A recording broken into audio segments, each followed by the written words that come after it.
In Sabotage, two teams of heroes compete on separate but identical battlegrounds to see who can defend the rift the best. Each team can disrupt their enemy's match by sending additional minions and bosses, and by casting powerful spells that are new to Sabotage. It takes teamwork, cunning, and a little bit of luck to keep the rift safe, and the team with the most rift points at the end is the winner. I'm here to help explain the ins and outs of Sabotage, so let's get started. Your first wave starts off by picking consumables. These are randomly pulled from your workshop inventory in the dashboard. All players will have an unlimited base set of minions and spells to draw from, but as you play Sabotage, you'll earn more powerful consumables to use during future matches. Potions and scrolls that you purchase for skulls will also be included, so be sure to stock up on your favorites. Minions will always be in the top row, with potions, scrolls, and spells in the bottom. Minions can range from lowly kobold pups to epic bosses like Bull God. Some consumables, like bosses, cost coin to select. You can see the coin cost by hovering over each card. If you don't like the selection given to you, you can spend 500 coin to re-roll one card from the top and bottom row by pressing the re-roll button underneath the card you want to place back into your inventory.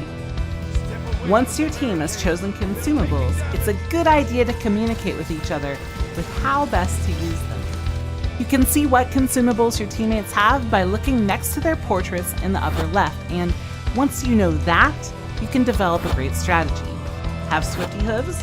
If a teammate has the team dance spell, it could mean an easy 6 rift points, so you want to be sure everyone knows what's up before the wave starts. Now you can set up your traps, just like in a survival match. Work together as a team to build amazing kill boxes to fend off the hordes of minions about to storm in. The only real difference from a normal survival match is that both teams will be casting their minions and spells. When your team plays their consumables, you'll see pop-ups on screen to alert you and aid your strategy. When enemy heroes send minions your way, you'll see an icon of that hero floating above a minion's head.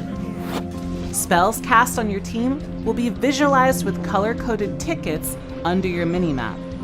Green tickets mean a spell was cast on you directly.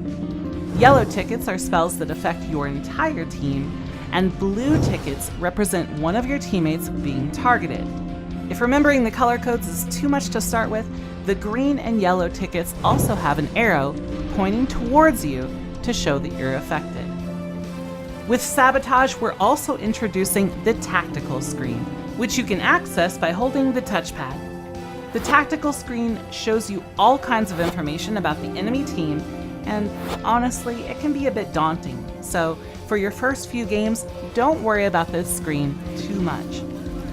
As you advance in skill and increase your ranking, you'll want to start paying more attention to it. Oh, and one more thing. Some spells will require you to target a hero on the enemy team, and when you use these spells, the tactical screen will pop up automatically, so you can quickly choose your target.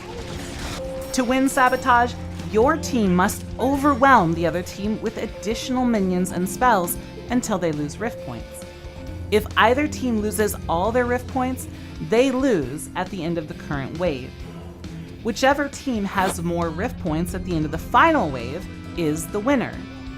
If both teams have the same amount of rift points after the final wave, the game will enter into sudden death mode. Sudden death is a single wave that continues to spawn minions that increase in power until a single rift point is lost.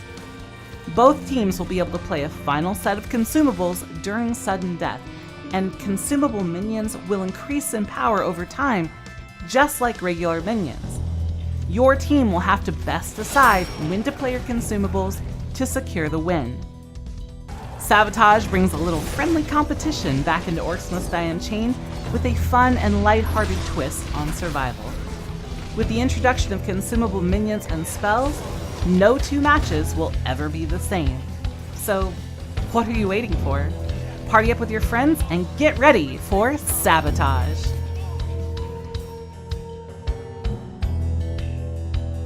In Sabotage, two teams of heroes compete on separate but identical battlegrounds to see who can defend the rift the best. Each team can disrupt their enemy's match by sending additional minions and bosses, and by casting powerful spells that are new to Sabotage. It takes teamwork, cunning, and a little bit of luck to keep the rift safe, and the team with the most rift points at the end is the winner. I'm here to help explain the ins and outs of Sabotage, so let's get started.